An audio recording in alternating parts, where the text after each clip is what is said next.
What's up, tribe? How you guys doing? Go ahead and hit that subscribe button. I hope you like this video. This is going to be my review for RuPaul's Drag Race All-Stars Season 5, Episode 7. First of all, I want to welcome all my new subscribers. I'm glad you found me. Hope you like it and you stay a while. So we pick up with the elimination of Alexis. Nothing really big there, you know. Everybody talking about how much they love Alexis. Shay was saying how she does love Alexis, but she glad she don't have to be looking over her shoulder, worrying about Alexis gunning for her. Child, Alexis was never no threat to gun for you. Maybe when there was still a bunch of girls in the workroom, but child, no, whatever. Moving on. So the Maxi challenge this episode is the ladies have to do a stand-up routine. And they're going to be performing in front of a live audience at RuPaul's Shady Shack. And because Miss Cracker won last week, she was the top last week, she gets to pick their order. Now, we already know that the order is always, you know, an issue one way or the other. And, of course, Cracker had to make a whole, like, production explanation of it. And I'm sure that's something that production told her to do. Like, you know. But anyway, so she was saying, so she had,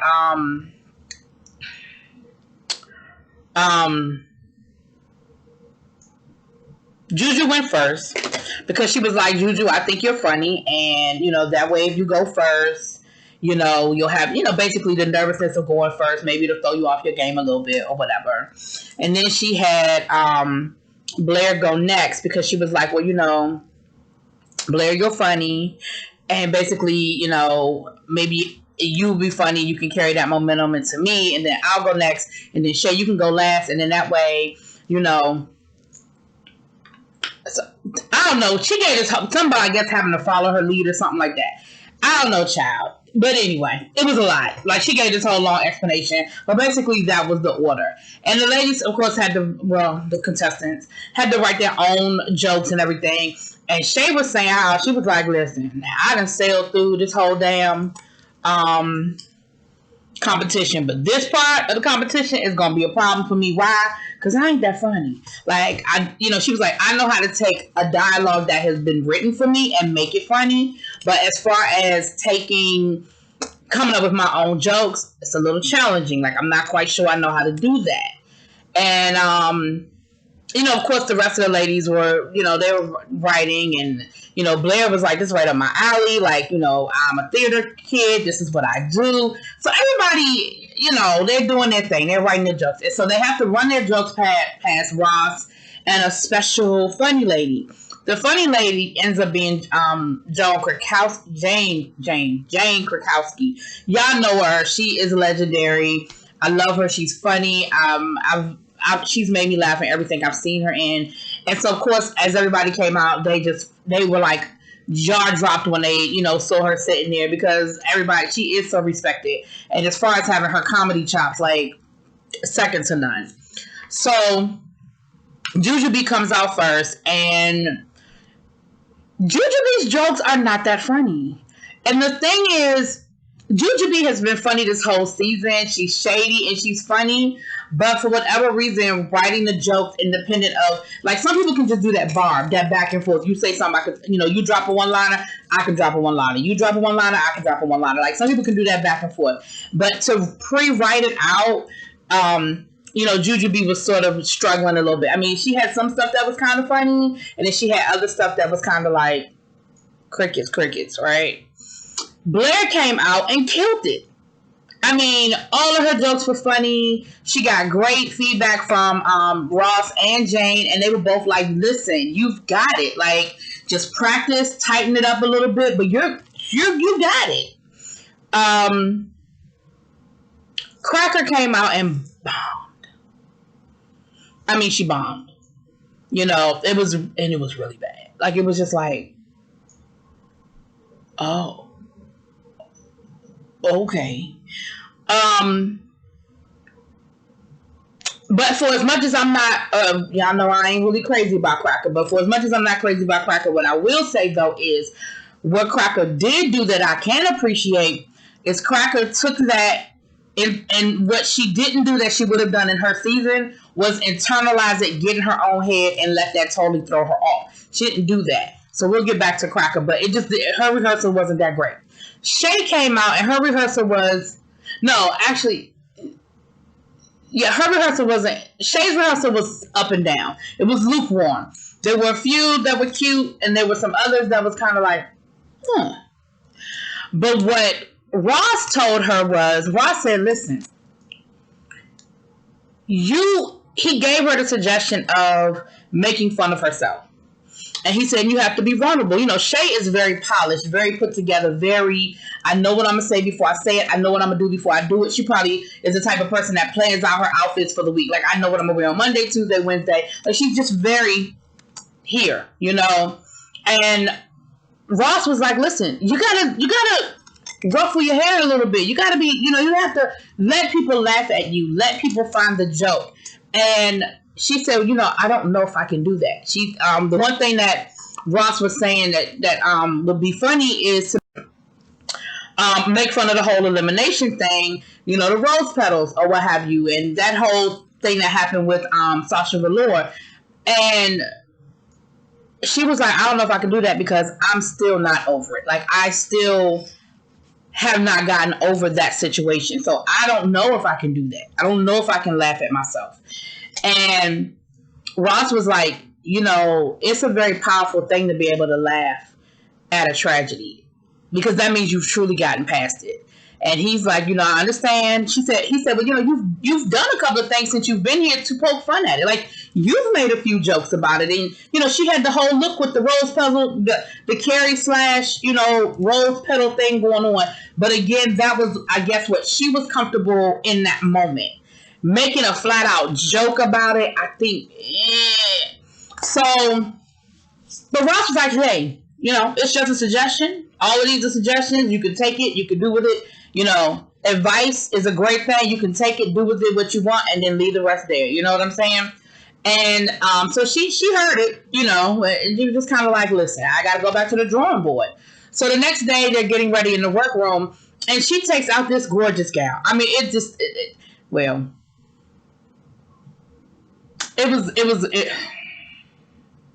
I don't want to sound like I'm hating, because when I say a gorgeous gown, not my cup of tea, but I could definitely tell that it was an intricately made gown.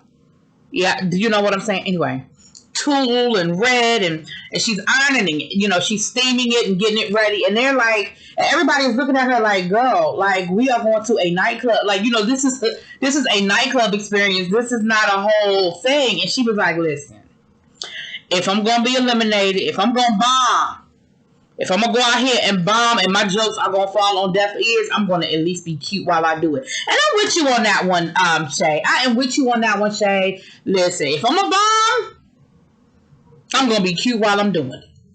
And so she said that she got up that morning and basically wrote all of her jokes fresh. So she was really nervous because it was like, what am I don't know what I'm going to do.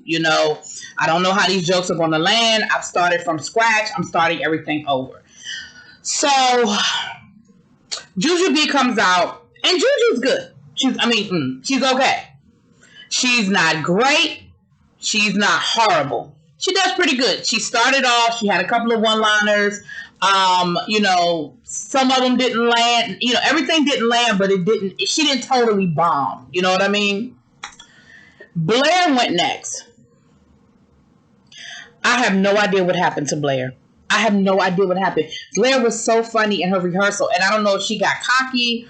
I don't know if she got overconfident. I don't know what happened. But whatever happened, Blair lost it. And when I say she wasn't funny, she wasn't funny. She had the notepad in front of her, and it was like she would tell a joke, flip a page, tell a joke, flip a page, tell a joke, flip a page. And it was almost like, you've ever seen a kid give a speech and they had note cards, and they're reading just like this, and God forbid something happens and they drop the note cards, or the note cards are out of order, and they have absolutely no way of they can't fix it, and they're totally thrown off. That is kind of what happened with Blair. It was like she had this notebook of jokes, and I don't know if she lost her place. I don't know what happened with the jokes. I don't know if she lost her place or what, but at the end of the day, she was terrible. You talk about crickets. I mean, it was bad.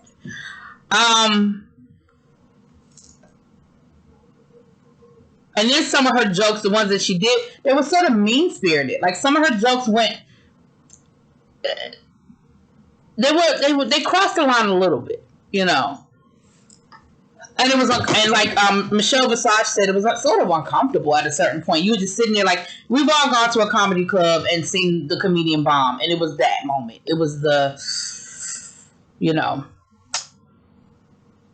On the other hand, Cracker came out and Cracker killed it. Cracker killed it. Cracker was funny. She was funny. I mean, she killed it. I can't take nothing from it. Y'all know I ain't a big Cracker fan, but I can't take nothing away from it. She killed it. Shay came out, and Shay did good. Shay was funny. She made jokes about herself. She talked about having to go into therapy and having to explain to her therapist how rose petals are her trigger. I mean, it was funny. It was funny, and so she did good. She did good.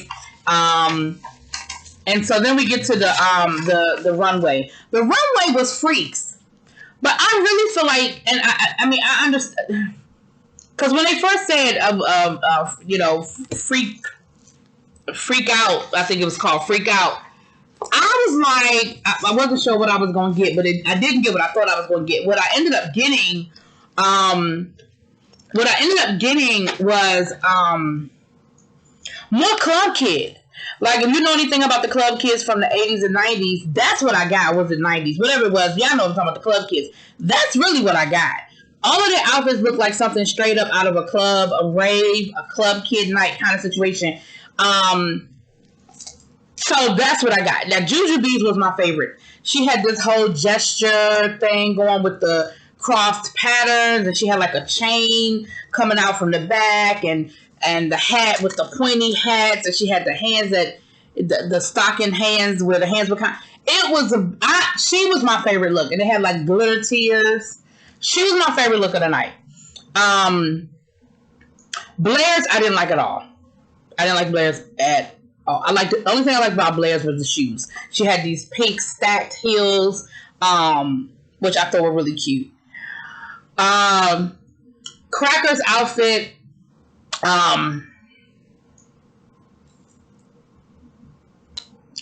If I had to choose a second, she would have been second.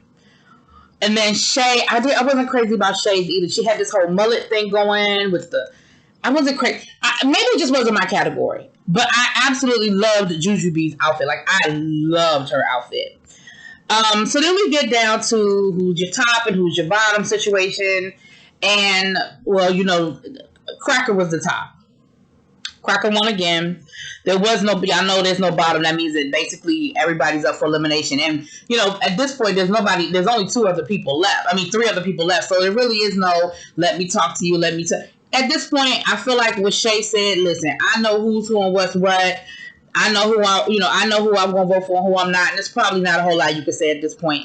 And honestly, if we were going to look at who's left, by process of elimination, Blair really, you know, if you're not going to just be vindictive at this point and just eliminate your competition, it should be Blair. They've been voting that way from the beginning. You know, put it in those comments. Do y'all miss the days of All-Stars where people were really scheming on getting the best person out, and they were really trying to make it, you know, last man standing? I just feel like they're playing way too polite these last couple of seasons. They're just playing way too polite. I don't understand. I will never understand the way I learned about competition. When I went down to that school called Competition 101, the way I learned about competition was you get your biggest threat out of the game in the most legal way possible, because of course you don't want to be cheating. But if there is a mechanism in the game that allows you to eliminate your biggest competition, it makes no sense to me why y'all playing and being so polite. Ain't no way in hell. Shay and Jujube still supposed to be in this game. Cracker maybe, because Cracker sort of flew under the radar the first couple of weeks. But Shay and Jujube have been in the top damn near every week. I think Jujube was in the bottom, one time, if that, if I remember correctly, and Shay was in the bottom that one time, and that's only because of the group she was with, okay? Listen, and like I said, maybe it's me, y'all, maybe I'm mean, I don't know, but I don't know how we got here. How do we get to the end and Cracker, Shay, and Jujube have never even been threatened? The closest threat was that Shay situation with Alexis Mateo. Because let me be clear, I don't believe India Freeman. I say India Freeman. I think that's somebody I know in my personal life. I don't believe India. But I wouldn't be mad at Alexis if it were true. Because if that's the case, then that's how you're supposed to play the game. Listen. You play to win the game. And I'm done. I'm in the words of James Caldwell, I'm off my soapbox, but back to this. So, Cracker is going to lip sync, and she is lip syncing. Listen, let me tell y'all something. Listen, okay. I can just rant now. Okay, I'm gonna rant for another minute. Y'all give me another second to rant. Mm-hmm. Listen. Now, in the beginning, I was defending this whole lip sync assassin thing because I think it's a cute idea. I think it's a cute twist, and I still like the idea. Here's my issue. Issue number one, I feel like there was some other lip sync assassins that we could have had on here. There were some people that I feel like, I don't know if they were so much assassins as they were just fan favorites. Maybe the other people who were assassins were unavailable. Maybe they were booked and busy, and that's very valid, okay? Because they are lipstick assassins. Lipstick assassins. Maybe they are just booked and busy, and that's valid. But when you do get a lip sync assassin in the house, such as you had on last night's show, Miss Kennedy fucking Davenport, and y'all give them a song Fancy by Reba McEntire, and let me be clear, I like the song because I like me a little country, and I love me some Reba McEntire. I like the song. But you have Kennedy flipped from the Raptors in 10-inch heels Davenport. And Cracker can even give you a little something. Cracker can give you a couple of flips and a couple of dips and twirls and swirls, okay? Cracker can give it to you. Listen, even if that was the song that y'all had planned, y'all should have said, y'all should have called them in the back and said, listen, what song you know the words to that's a little bit more upbeat than the song we picked? Because let me tell you something. That song didn't do nothing for that performance. I was so bored by that lip sync. I was bored by that lip sync. Well, put it in the comments. Now, last week when I told y'all I wasn't impressed by the lip sync, y'all told me it was the song. Yeah, the lip sync wasn't that bad. It was just a bad song. Okay, what was it this week? Was it the song or was it the lip sync? Because neither one of them did nothing for me. And I know Kennedy can perform down. Like, we all know. And so I just feel like if it was the song, then we had a wasted opportunity. Because Kennedy was supposed to be kick, twirl, swirl, bam, boom, bop. And again, everything doesn't have to be a kick, twirl, swirl. But I feel like with that song, all they did was walk back and forth and lip sync. Back and forth. Back and forth. Back and forth. Cracker tried to give a little pop, poop, bam, but Kennedy, and maybe it was Kennedy, I don't know, maybe she was like, I ain't about to give them my best shit, like, I don't know. Anyway, neither here nor there. Cracker won the lip sync. It came down to Cracker's lipstick, and Cracker actually eliminated Blair, who was her friend in real life. But let me be clear, Cracker, just like Shay, and I feel like Jujube as well, they were not going to be swayed by friendship. They were definitely going to choose who they felt deserved to be there. I think Shay could be there with her best friend, and I think Shay would have chosen. If her best friend wasn't up to par and didn't do what she should have done, I think she would have eliminated her best friend. And I feel the same way about Cracker. I feel like Cracker is like, listen, Blair, we good, but you don't deserve to be in the top 3. Like, you have not put in the work that Jujube and Shay have to be in the top 3. And I agree with that. Had it been a twist at the end, I mean, it would have been great for, for everybody to be gagged, but it really would have been kind of fucked up. Anyway, that's what it is. So next week is the finale. Our top 3 is Jujube, Shay, and Cracker. And as always, you can vote online for Team Jujube, Team Shay, Team Cracker. It looks like they're going to have some sort of reunion next week, so we're going to get to the bottom of this Alexis Mateo situation, because, of course, Mayhem is the only one. Because the other reason why, again, until I hear differently, the other reason why I believe Alexis over India is because nobody else seems to have known about this plan. So even if it were true at this point, if it were true that Alexis and Mayhem were planning this, this coup of Shay, then they're the Keystone Cops, because that was the most ill and worst executed plan that I've ever seen. Because again, simple math tells you that you need more than me and you in order to vote for Shay to get Shay out. You can't assume that everybody else was going to vote for Shay. You got to actually have some conversations and campaign. And I feel like the producers would have had at least one of those conversations on tape, at least one. And I feel like in the rest of these weeks of filming, those ladies, they ain't going to keep no secrets. They don't have no reason to keep anybody's secret at that point. Why wouldn't they say, well, no, India's right? Especially now that Alexis is gone, she's out the workroom. If anybody, I could see if Jujube knew about the plan, if Cracker knew about the plan, they would say something by now. So I'll wait and see what happens next week. But until they prove me differently, I stand by, because again, if they were planning this whole thing, then they just not that bright. And I'd give them more credit than that. Anyway, y'all, that's what it is. Let me know what y'all think. Drop it in those comments. Peace.